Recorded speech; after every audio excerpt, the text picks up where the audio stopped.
बेलपुर नाम का एक छोटा सा गांव था। गांव था छोटा, परंतु उस गांव में कुछ अलग बात थी। मिट्टी की सौंधी सी खुशबू हवाओं में घुली थी। हरे भरे पेड़, लहलहाती खेत और कच्ची घरों की दीवारें। यही था बेलपुर गांव। इस गांव के लोग सीधे साधे थे, ईमानदार और मेहनती थे। इसी गांव के एक कोने में एक टूटी फूटी मड़ैया में रहती थी रमा देवी। शरीर सूख चुकी थी, आंखें धसे हुए थे, पर उनमें एक अजीब सी चमक थी। ममता की चमक, जो पूछती नहीं, चाहे तन कितना भी टूट जाए। वे इतनी अशक्त थीं कि जमीन पर बैठना भी उनके लिए पर्वत जैसे चढ़ने के समान था। न चारपाई थी, न दवाई, बस एक ही सहारा था, उनका बेटा रोशन। और रोशन, इस जैसा नाम वैसा ही स्वभाव। ऊंचा कद काठी, सांवला रंग जो धूप में और अधिक दमकता था। उसके मुख पर कोई चालाकी नहीं थी, पर उसकी एक ऐसी विशेषता थी जो उसे अलग करती थी। वह पेड़ पौधों से बहुत प्यार करता था, और यह प्यार कोई साधारण प्यार नहीं था, जैसे कोई अपने प्रियजनों से प्यार करता है, ठीक वैसा ही। वो रोज सूरज निकलने से पहले उठता, पानी का घड़ा उठाता और एक एक पेड़ को पानी देता था। उनसे बातें करता, पत्ते सहलाता, जैसे किसी पीड़ित की सेवा की जाती हो। गांव के लोग उसे देखकर हंसते थे। कोई कहता यह लड़का सठिया गया है, कोई कहता बावला है, पर रोशन इन बातों को हवा में उड़ा देता था और अपने काम में लगा रहता था। गांव के बीचों बीच एक नीम का पेड़ था, विशाल, प्राचीन, जिसकी जड़ें जमीन में इतनी गहरी थी कि लगता था जमीन का दिल उससे जुड़ा हो, और उसकी छांव में आधा गांव समा जाता था। बूढ़े कहते थे कि यह पेड़ सदियों पुराना है, इसमें कोई दिव्य शक्ति वास करती है, पर वह शक्ति क्या है, यह कोई नहीं जानता था। और यही अनजानापन इस पेड़ को रहस्यमयी बनाता था। उस नीम के ठीक बगल में था एक चमेली का पेड़, पर उस पर हमेशा फूल खिले रहते थे, श्वेत, कोमल और सुगंधित। गांव की स्त्रियां कहती थीं कि रात को उस पेड़ के निकट एक अजीब सी रोशनी दिखती है, पर यह बात कहते हुए भी वे स्वयं कांपती थी और फिर दिन में सब भुला देती थी। उस चमेली के पेड़ का रहस्य बेलपुर की मिट्टी में उसी तरह दबा था, जैसे बीज धरती में छुपा रहता है। प्रकट होने की प्रतीक्षा में उसी गांव में रहता था सेठ मूलचंद। उसकी आंखों में अक्सर एक गणना चलती रहती थी। वह हमेशा देखता रहता था कि किसकी कमजोरी से क्या लाभ उठाया जा सके। उस सायंकाल, जब सूर्य पश्चिम में ढलने लगा, रोशन अपनी अम्मा के पास आकर बैठा। रमा देवी एक पुरानी चादर पर लेटी थी, उनके मुख पर वेदना की लकीरें थीं। रोशन ने उनका हाथ थामा, उसका हृदय भारी था। अम्मा को चारपाई चाहिए थी, पर पैसे कहाँ से आते। रात गहरी होती गई।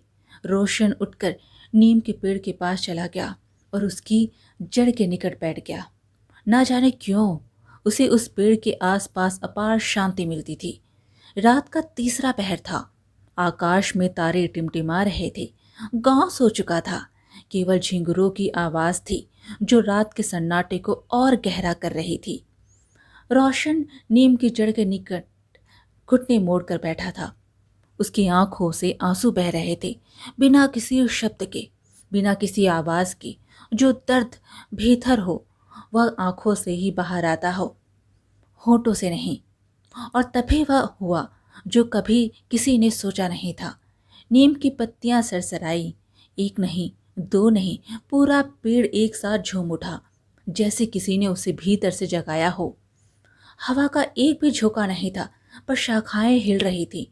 फिर एक आवाज आई, वो आवाज जैसे मिट्टी की गहराई से उठ रही थी, जैसे सदियों की चुप्पी एक साथ टूट गई हो। रोशन, तुझे क्या पीड़ा है, बता। रोशन के रोंगटे खड़े हो गए। वो चौंक कर पीछे हटा। उसका हृदय तीव्र गति से धड़कने लगा। उसने इधर उधर देखा, कोई नहीं था। फिर उसकी दृष्टि नीम के पेड़ के पर टिक गई। अचरज था यह कि उसे भय के स्थान पर एक विचित्र शांति मिली, जैसे किसी परिचित की आवाज आई हो। वह धीरे धीरे उठा और पेड़ के तने पर हाथ रखा। तने की छाल गर्म थी, जैसे भीतर कोई जीवित हो। रोशन ने कांपती आवाज में कहा, अम्मा बीमार हैं, जमीन पर सोती हैं, उनका शरीर बहुत कष्ट होता है। मेरे पास कुछ नहीं है, पर चारपाई तो बनानी ही होगी। नीम फिर झुमा। आवाज आई, मांग रोशन, जो मांगेगा मिलेगा। सोना मांग, चांदी मांग, धन मांग। तूने वर्षों तक मुझे सींचा है, मेरी सेवा की है, आज मैं तुझे वरदान देता हूँ। रोशन की आंखें भर आई। उसने एक पल सोचा, फिर धीरे से बोला, बस कुछ सूखी टहनियाँ दे दो, उनसे चारपाई बन जाएगी, अम्मा को चैन से सोने की जगह मिल जाएगी। यही बहुत है मेरे लिए। एक गहरी लंबी चुप्पी छा गई। फिर पेड़ से एक ऐसी आवाज आई जो उदासी और ममता से भरी थी, जैसे कोई बड़ा बुजुर्ग किसी बच्चे की बात सुनकर भीतर तक हिल गया हो। आवाज आई, सोना मांगने वाले अनेक मिले, पर ऐसा निस्वार्थ हृदय पहली बार देखा।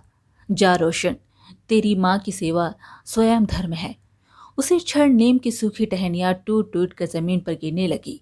एक के बाद एक ढेर लग गया। रोशन ने उन्हें समेटा, अपने वस्त्र की पोटली बनाई और घर की ओर चल पड़ा। उसके कदम हल्के थे, मन में एक अजीब सी प्रसन्नता थी, जैसे भारी बोझ उठाने के बाद जब कंधे हल्के होते हैं। घर आकर उसने टहनियाँ एक कोने में रख दी और माँ के पास लेट गया। थकान थी, पर नींद में एक मिठास थी।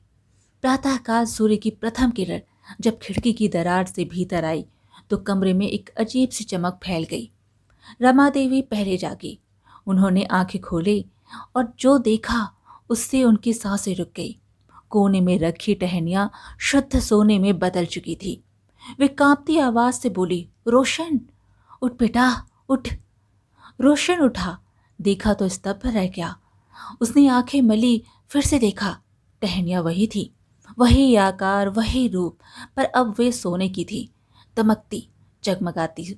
उसने एक टहनी उठाई, उसका वजन था, उसकी चमक थी, वह स्वप्न नहीं था। अम्मा ने हाथ जोड़े, नेत्र बंद किए और ऊपर की ओर देखा। उनके होठों पर केवल एक शब्द था, धन्यवाद। रोशन अभी भी उस टहनी को निहार रहा था। उसके मन में न लोभ था, न उत्साह, वह शोर जो धन पाने पर होता है। उसके भीतर केवल एक भाव था, अब अम्मा को चारपाई मिलेगी। पर नियति को कुछ और ही मंजूर था। किसी का सुख किसी की आंखों से छुपता नहीं।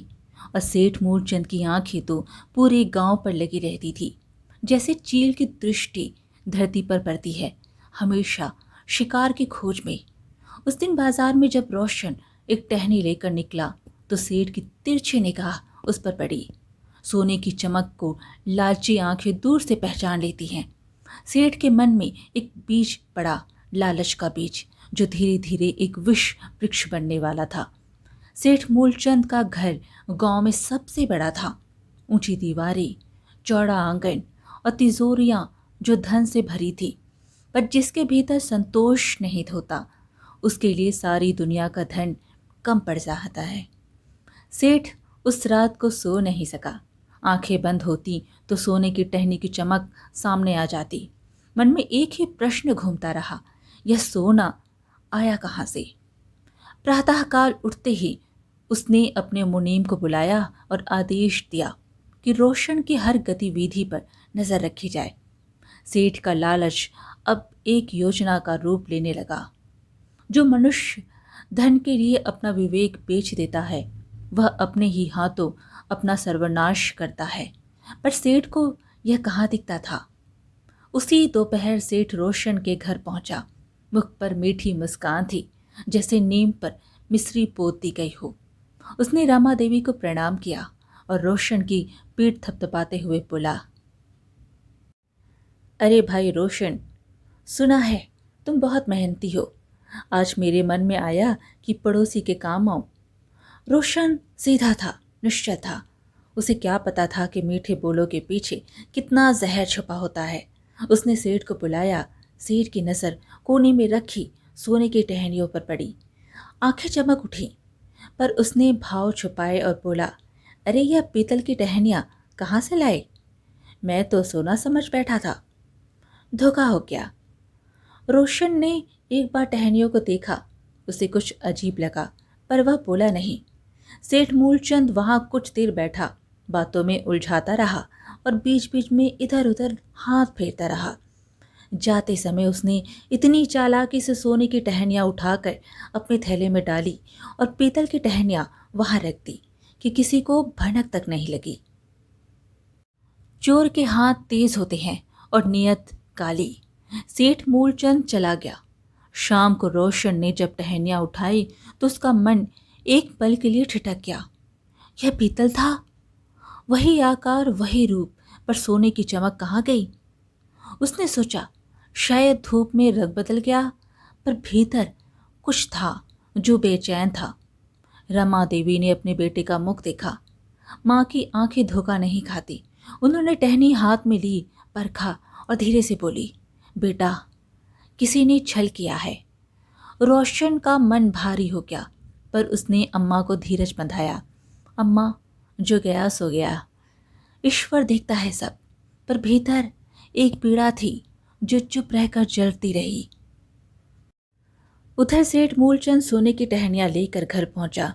उसने तिजोरी खोली, टहनी रखी और सोचने लगा, यह सोना आया कहाँ से? रात भर उसके मन में एक ही विचार घूमता रहा। सुबह उठते ही उसने निर्णय किया कि रोशन का पीछा किया जाएगा। अगले कुछ दिन सेठ मूलचंद स्वयं रोशन पर नजर रखने लगा। दूर से छिपकर कोई शिकारी अपने शिकार की प्रतीक्षा करता है, और एक दोपहर वो क्षण आया। रोशन एक बड़ा बोरा उठाकर नीम के पेड़ की ओर चला। सेठ पीछे पीछे चला, पर दूरी बनाए रखी। वह एक घनी झाड़ी के पीछे छुप गया। रोशन नीम के पास पहुंचा।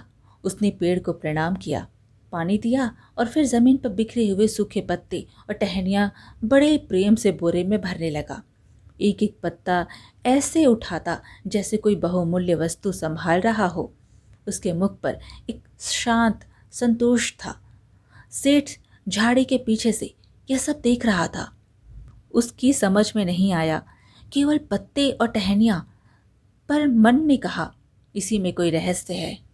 रोशन बोरा भरकर घर की ओर चल पड़ा। सेठ वहीं रुका रहा। उसकी आंखें उस नीम के पेड़ पर टिकी थी। पेड़ शांत खड़ा था, पर सेठ को लगा कि पेड़ की पत्तियां उसे घूर रही हैं। एक अजीब सी सिहरन उसकी रीढ़ में दौड़ गई, पर लालच के आगे भय भी घुटने टेक देता है। उसने मन में ठान लिया, आज रात यह रहस्य खुलेगा। और ठीक उसी पल चमेली के पेड़ के पास से एक अत्यंत हल्की, लगभग अनसुनी सी आह उठी, जैसे किसी ने सांस ली हो पेड़ के भीतर से। सेठ ने इधर उधर देखा, कोई नहीं था, पर वो आह, वो रहस्यमयी आह हवा में घुलकर खो गई। रात गहरी हो चली थी। गांव के सभी दीपक बुझ चुके थे। आकाश पर बादलों की पतली चादर थी, जिसके पीछे चांद छुपा था। सेठ मूलचंद एक बड़ा खाली बोरा उठाए, सिर पर कपड़ा लपेटे चुपचाप नीम के पेड़ की ओर बढ़ा। उसके पांव में लालच की गति थी, मन में अंधा विश्वास कि जो रोशन के लिए सोना बना वही उसके लिए भी बनेगा। नीम के पेड़ के पास पहुंचकर वह रुका। पेड़ स्थिर और मौन था। सेठ ने चारों ओर देखा, कोई नहीं था। उसने घुटने टेके और जमीन पर बिखरे सूखे पत्ते और टहनियां तेजी से बोरे में ठूसने लगा। ना कोई प्रेम था, ना श्रद्धा, केवल हाथों की वह लालची हलचल थी जो बताती है कि मनुष्य कितना गिर सकता है। तभी चमेली के पेड़ की पत्तियां बिना हवा के थरथरा उठी। सेठ ने एक पल रुककर उस पेड़ को देखा। उस पेड़ के पास खड़े होकर उसे एक विचित्र अनुभूति हुई, जैसे कोई उसे देख रहा हो। भीतर से, बहुत गहराई से एक हल्की सी सुगंध हवा में फैली। चमेली की नहीं, कुछ और। सेठ के रोंगटे खड़े हो गए, पर उसने अपने भय को दबाया और तेजी से बोरा भर लिया। नीम का पेड़ उस पूरी रात मौन रहा, पर उसकी चुप्पी किसी तूफान से पहले की शांति जैसी थी। सेठ बोरा घसीटता हुआ घर पहुंचा। सांस फूल रही थी, माथे पर पसीना था। उसने कमरे का किवाड़ बंद किया, दीपक जलाया और थरथराते हाथों से बोरे का मुंह खोला। और फिर वो हुआ जिसकी कल्पना भी उसने नहीं की थी। बोरे में से पहले एक सांप निकला, फिर दूसरा, फिर तीसरा, एक के बाद एक, 10, 20, 30। पूरा कमरा सांपों से भर गया। वे फर्श पर फैल गए, दीवारों पर चढ़ गए, कोनों में जमा हो गए। उनके फन उठे थे, फुंकार थी, पर कोई सेठ पर झपटा नहीं। वे बस उसे घूर रहे थे, जैसे न्यायालय में अपराधी को चारों ओर से घेर लिया जाता हो। सेठ मूलचंद चीख भी नहीं सका, भय ने उसकी आवाज़ ही छीन ली। वो कमरे के बीचों बीच एक खंबे की तरह खड़ा रहा, कांपता हुआ, पसीने में डूबा हुआ। उसकी आंखें बंद हो जाती, फिर खुल जाती। हर बार जब वह देखता सांप वहीं थे, फन उठाए उसे घूरते हुए। वह पूरी रात सेठ ने जागते हुए बिताई। नींद कहाँ थी, सांसें भी मुश्किल से आ रही थी। मन में उन सभी छलों की स्मृति आई जो उसने जीवन में किए थे। जिस धन पर उसे अभिमान था, वह उस रात उसने बचाने नहीं आया। जो बोते हो वही काटते हो, और सेठ आज अपनी ही बोई फसल काट रहा था। प्रातःकाल की पहली किरण फूटी और सांप अदृश्य हो गए। एक एक करके जैसे आए थे वैसे ही चले गए। ना कोई चिन्ह, ना कोई निशान। सेठ वहीं फर्श पर ढह गया। उसका शरीर टूटा हुआ था, पर उससे भी अधिक उसका अहंकार टूटा था। वो रोने लगा, ऐसा रोया जैसे वर्षों की कठोरता पिघल रही हो। जो व्यक्ति कभी झुका नहीं, आज टूटा पड़ा था। उसी दिन सूर्य के मध्यकाश में आने से पहले सेठ मूलचंद रोशन के द्वार पर खड़ा था। हाथ में सोने की वही टहनियाँ थी जो उसने चुराई थी। वो बहुत शर्मिंदा था, आंखों में आंसू थे। रोशन ने द्वार खोला और सेठ मूलचंद को देखकर ठिठक गया। सेठ बिना कुछ कहे घुटनों पर बैठ गया और बोला, मैंने छल किया, मुझे क्षमा करो। रमा देवी भीतर से निकली और यह दृश्य देखकर मौन खड़ी रही। उनके नेत्रों में ना क्रोध था, ना विजय का भाव, केवल एक गहरी करुणा थी। रोशन ने सेठ का हाथ थाम कर उठाया और बोला, उठो सेठ जी, जो हो गया सो हो गया, पर एक वचन दो, अब किसी पेड़ को कभी हानि नहीं पहुंचाओगे। सेठ की आंखों से आंसू बह निकले। उसने सिर हिलाया और ठीक उसी क्षण दूर चमेली के पेड़ पर एक फूल खिला, श्वेत, कोमल, सुगंधित, जैसे कोई भीतर से प्रसन्न हो उठा। उस दिन के बाद से रोशन के जीवन में एक विचित्र परिवर्तन आने लगा। सेठ ने वचन निभाया और धीरे धीरे गांव के पेड़ों की देखभाल करने लगा। अम्मा की चारपाई बन चुकी थी।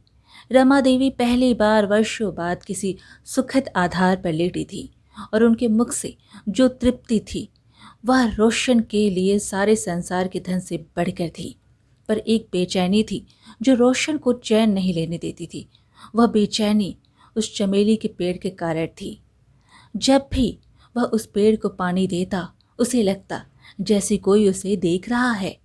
पत्तियां हिलती पर हवा नहीं होती। फूलों की सुगंध अचानक तीव्र हो जाती, जैसे कोई निकट आ गया हो। और कभी कभी बस एक क्षण के लिए उसे लगता जैसे किसी ने उसका हाथ छुआ, पर देखने पर कोई नहीं होता। रात को सपने भी आने लगते। एक सुंदर चेहरा, गहरी आंखें जिनमें सदियों की प्यास थी, और होठों पर एक ऐसी मुस्कान जो एक साथ सुख और विषाद से भरी थी। रोशन सुबह उठता तो वह चेहरा याद रहता, पर नाम नहीं जानता था। एक रात की बात है, चांद पूरा निकला था। उसकी चांदनी में बेलपुर का वह कोना जहां नीम और चमेली के पेड़ खड़े थे किसी स्वप्न लोक जैसा दिखता था। रोशन ने ना जाने किस खिंचाव से उठा और उस ओर चल पड़ा। नींद और जागरण के बीच की एक अवस्था थी। वो जैसे कोई दृश्य धागा उसे खींच रहा हो। वो चमेली के पेड़ के पास पहुंचा और रुक गया, और तब उसने देखा पेड़ के पास चांदनी में एक आकृति थी। लंबी केश जो हवा में हल्के से उड़ रहे थे, और एक ऐसा चेहरा जो किसी चित्रकार की सर्वश्रेष्ठ कृति को भी लज्जित कर दे। वह वही चेहरा था जो स्वप्न में आता था। रोशन का हृदय एक पल के लिए रुका, फिर तेजी से धड़का। आकृति ने उसे देखा। उसकी आंखों में एक पल भय था, फिर पहचान का भाव आया और फिर एक ऐसी कृतज्ञता जो शब्दों में नहीं समाती। रोशन ने कांपती आवाज में पूछा, तुम कौन हो? उस आकृति ने धीरे से कहा, मैं वही हूं जिसे तुमने वर्षों तक पानी दिया, बिना किसी से पूछे, बिना किसी प्रतिफल की चाह के। मेरा नाम कामनी है। कामनी। रोशन ने मन में वह नाम दोहराया। नाम भी उसके रूप जैसा ही था, सुंदर और अर्थपूर्ण। कामनी ने अपनी पूरी कथा सुनाई। वह एक राजकुमारी थी, एक प्राचीन राज्य की। एक दुष्ट तांत्रिक ने उसे और उसके राज्य के राजा को, जो अब नीम के पेड़ के रूप में खड़े थे, दोनों एक साथ श्राप दिया था। श्राप था कि जब तक कोई निस्वार्थ मनुष्य उन दोनों के लिए एक साथ कुछ करेगा, तब तक मुक्ति नहीं। कामनी सदियों से प्यासी थी और रोशन पहला मनुष्य था जिसने उसे पानी दिया, और वह भी बिना जाने, बिना किसी स्वार्थ के। रोशन मौन सुनता रहा। उसके नेत्र भर आए। उसने पूछा, इतने वर्षों में कोई नहीं आया? कामनी ने कहा, आए, पर सब किसी ना किसी इच्छा से आए। तुम पहले हो जो केवल देने आए, लेने नहीं। उस रात दोनों बहुत देर तक बातें करते रहे। चांद धीरे धीरे पश्चिम की ओर झुकता रहा। जब रोशन घर लौटा तो आकाश में भोर की लालिमा फैलने लगी थी। उस रात के बाद से कामनी प्रतीक्षा करने लगी और रोशन आने लगा। पहले हर दूसरी रात, फिर हर रात। उनकी बातों में गांव की बातें थी, पेड़ों की बातें थी, अम्मा की बातें थी। रोशन जब भी अम्मा का जिक्र करता, कामनी की आंखों में एक अजीब भाव आता, एक ऐसा भाव जो श्रद्धा और प्रेम का मिला जुला रूप था। धीरे धीरे कामनी के भीतर एक अनुभूति जन्म लेने लगी। जब वह नहीं आता तो पेड़ की पत्तियां मुरझाने लगती। जब वह पानी देता तो समूचा पेड़ खिल उठता। वह प्रतीक्षा करती, उसके कदमों की आहट पहचानती। यह प्रेम था, सदियों की प्यास के बाद उगा हुआ एक कोमल पौधा, और रोशन, वह सरल हृदय भी अनजाने में बन चुका था। वो कामिनी को देखता तो मन में एक ऐसी शांति उतरती जैसे वर्षों की थकान पल भर में उतर जाए। पर इस सुख की आयु अधिक नहीं थी, क्योंकि सेठ मूलचंद की आंखें अब भी खुली थी। एक रात सेठ ने चोरी छुपे यह सब देख लिया। कामनी का रूप देखकर उसके भीतर एक नई चाहत जागी, एक ऐसी चाहत जो उसके पुराने लालच से भी अधिक खतरनाक थी। मन में पहले धन का लोभ था, अब इससे भी बड़ा अंधापन आ चुका था। उसने उसी रात एक निर्णय किया, और उस निर्णय के साथ बेलपुर पर एक नया संकट मंडराने लगा। एक ऐसा संकट जो रोशन की कामनी को, उस नीम के पेड़ को और पूरे गांव को हिला देने वाला था। चमेली के फूल उस रात किसी अनजान भय से थरथरा उठे। सेठ मूलचंद ने उस रात घर लौटकर अपने एक पुराने परिचित को संदेश भिजवाया। वह परिचित था पंडित, जिसे गांव के लोग ढोंगी तांत्रिक के नाम से जानते थे। लंबा दुबला शरीर, आंखों में कृत्रिम तेज और मुख पर सदा एक ऐसी मुस्कान जो देखने को असहज करती थी, पर धर्म के वस्त्र पहनकर अधर्म का व्यापार करता था, और ऐसे लोग समाज में सबसे अधिक घातक होते हैं। सेठ ने उसे सारी बात बताई, कामनी का रूप, चमेली का पेड़, श्राप और रोशन का संबंध है। पंडित की आंखें चमक उठी। उसने कहा, इस आत्मा को वश में करना कठिन नहीं है, पर इसके लिए रोशन को यहाँ से हटाना होगा। जब तक वह निकट है, कोई काला जादू उस पेड़ के पास नहीं टिकेगा। सेठ ने योजना बनाई। अगले दिन वह रोशन के पास गया और अत्यंत मीठे स्वर में बोला, रोशन भाई, मेरे एक मित्र का खेत है पास के गांव में। वहाँ कुछ काम है 3 दिन का, मेहनताना अच्छा मिलेगा। जाते समय वह चमेली के पेड़ के पास रुका। उसने धीरे से पत्तियां सहलाई और मन ही मन कहा, 3 दिन में लौट आऊंगा। पेड़ की एक पत्ती उसके हाथ पर गिरी, जैसे विदाई हो। रोशन के जाते ही उस रात पंडित नीम के पेड़ के पास पहुंचा। हाथ में काली थैली थी, मुख पर कुटिल भाव था, और पांव में वह अधीरता थी जो पाप करने से पहले होती है। सेठ मूलचंद भी साथ था, पर थोड़ी दूर पर खड़ा था, जैसे पाप में साझेदारी तो हो पर हाथ गंदे ना हो। पंडित ने चमेली के पेड़ के चारों ओर एक घेरा खींचा, काले तिल बिखराए, कुछ अजीब शब्द बुदबुदाए और थैली से एक जलती हुई वस्तु निकालकर पेड़ की जड़ के पास रखने लगा। और तभी धरती कांप उठी। पहले हल्की सी थरथराहट, फिर तेज, और फिर इतनी तीव्र कि पंडित के पांव लड़खड़ा गए। नीम का पेड़ भयंकर रूप में झूमने लगा और जैसे किसी विशाल शक्ति ने उसे झकझोर दिया हो। उसकी शाखाएं आंधी में फड़फड़ाई, पत्तियां एक साथ झड़कर पंडित पर गिरने लगी, जिससे पेड़ ने अपना क्रोध प्रकट किया हो। नीम के तने से एक तीव्र प्रकाश निकला, हरा सुनहरा, जो रात के अंधकार को चीरता हुआ आकाश तक गया। पंडित की काली थैली उसके हाथ से छूट गई। वह पीछे हटा, ठोकर खाई और गिर पड़ा। उसके मुख से वे शब्द निकले जो पापी के मुख से तभी निकलते हैं जब उसका पाप उस पर ही पलट पड़े।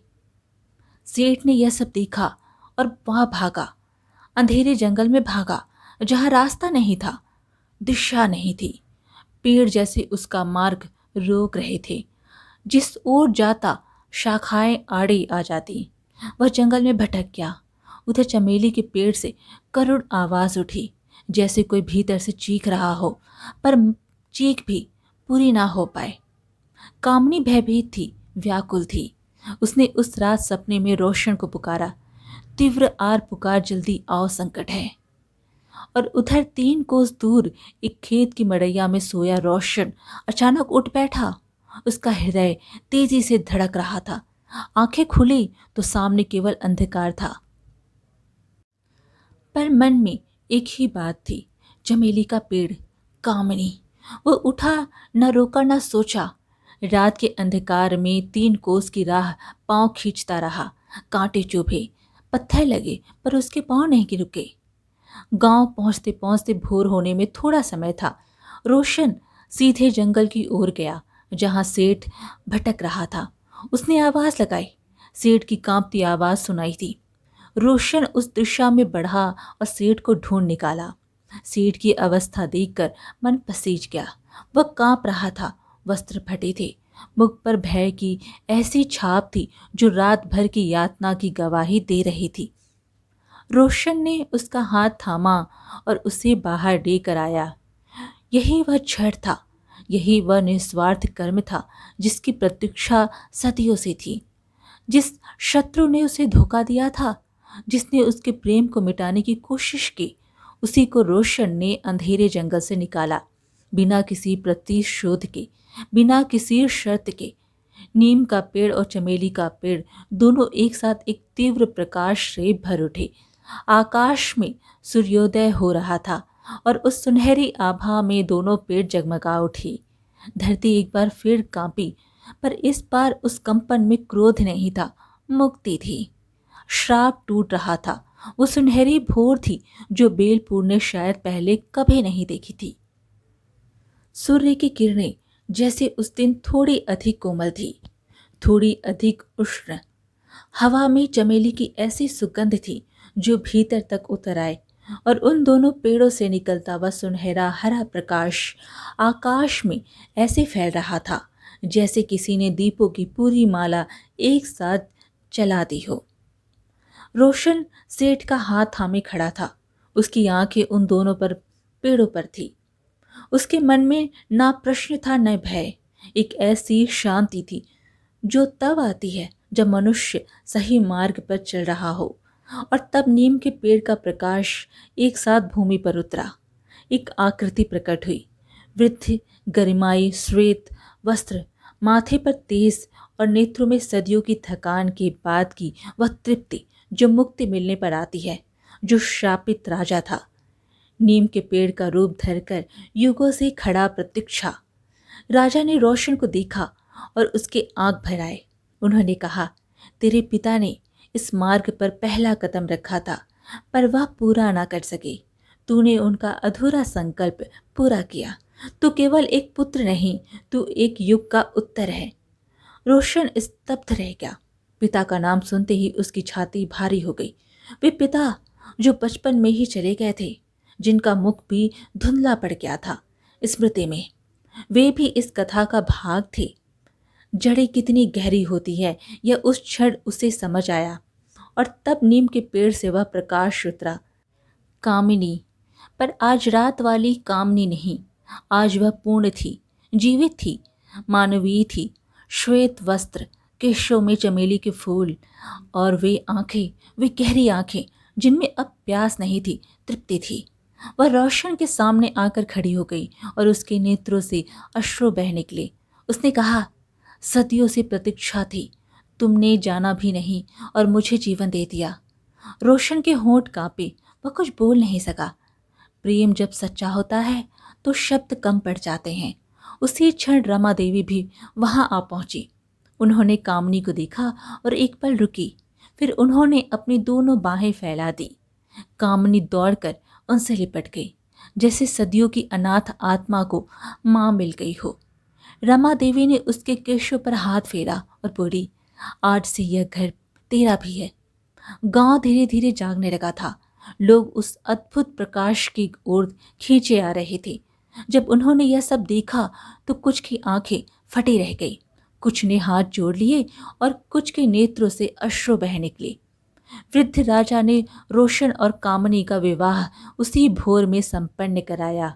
नीम की शाखाएं मंडप बनी, चमेली के फूल वर्षा की तरह बरसे और धरती ने उन दोनों का स्वागत किया। सेठ मूलचंद वहीं एक कोने में खड़ा था।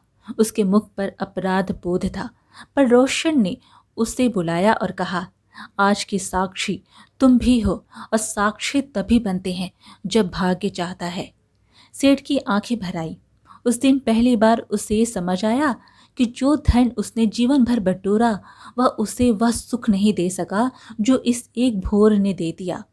और रमा देवी उस चारपाई पर सोती है जो सोने की टहनियों से बनी थी। जब भी वह उस पर लेटती है, उनके मुख पर वह मुस्कान आती है जो पूरी जिंदगी की कमाई से भी नहीं आती। इस कहानी का सार केवल एक है, जो माँ की सेवा करता है, जो बिना स्वार्थ के देता है, जो शत्रु को भी अंधेरे से निकाल लेता है, उसके लिए सृष्टि स्वयं रास्ता बनाती है। टहनियाँ सोना नहीं बनती, संस्कार सोना बनते हैं। आज की कहानी यहीं पर समाप्त हुई। फिर मिलेंगे एक और कहानी के साथ। कहानी पसंद आए तो कमेंट में हरे कृष्णा ज़रूर लिखें। चैनल को सब्सक्राइब करना बिल्कुल ना भूलें। धन्यवाद।